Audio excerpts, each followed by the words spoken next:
साथियों, पिछले वर्ष जब देश ने कोरोना के कुछ ही मरीज सामने आए थे, उसी समय भारत में कोरोना वायरस के खिलाफ प्रभावी वैक्सीन के लिए काम शुरू कर दिया था।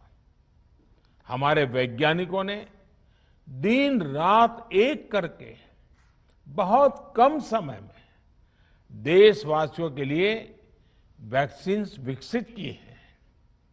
आज दुनिया की सबसे सस्ती वैक्सीन भारत में है।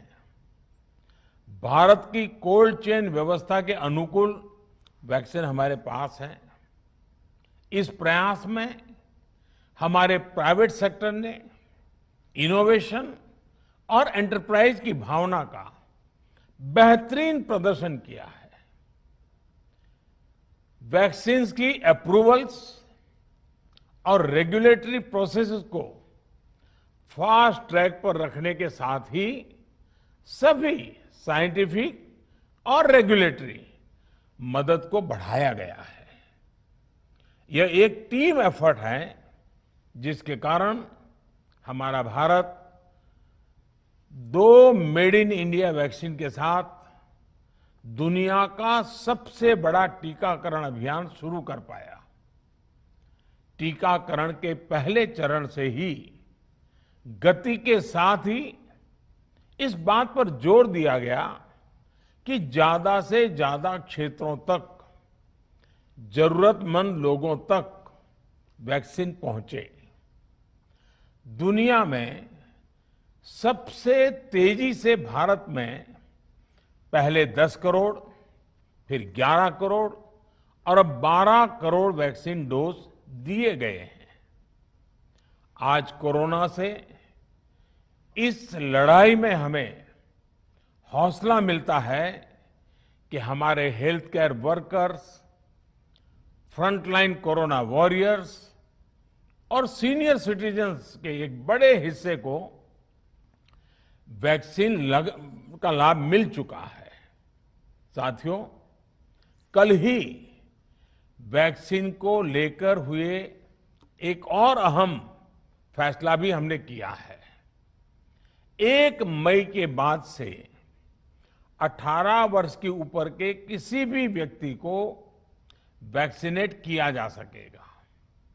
अब भारत में जो वैक्सीन बनेगी, उसका आधा हिस्सा सीधे राज्यों और अस्पतालों को भी मिलेगा। इस बीच गरीबों, बुजुर्गों, निम्न मध्यम वर्ग के लोग, 45 वर्ष की आयु के ऊपर के व्यक्तियों के लिए केंद्र सरकार का जो वैक्सीन कार्यक्रम चल रहा है, वो भी उतनी ही तेजी से जारी रहेगा। पहले की तरह ही सरकारी अस्पतालों में मुफ्त वैक्सीन मिलती रहेगी, जिसका फायदा, जैसा मैंने कहा, हमारे गरीब परिवार हो, हमारे मध्यम वर्ग, निम्न मध्यम वर्ग के परिवार हो, वो उनका लाभ उठा सकेंगे।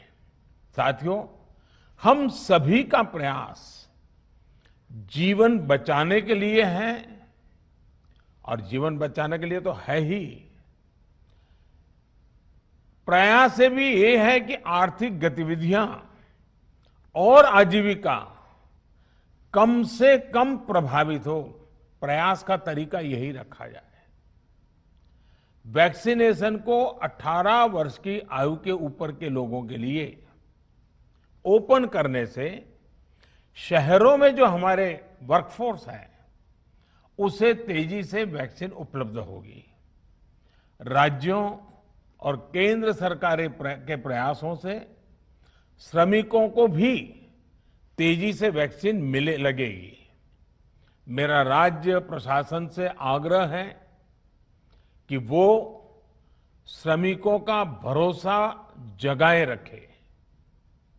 उनसे आग्रह करें कि वो जहां है वहीं रहे।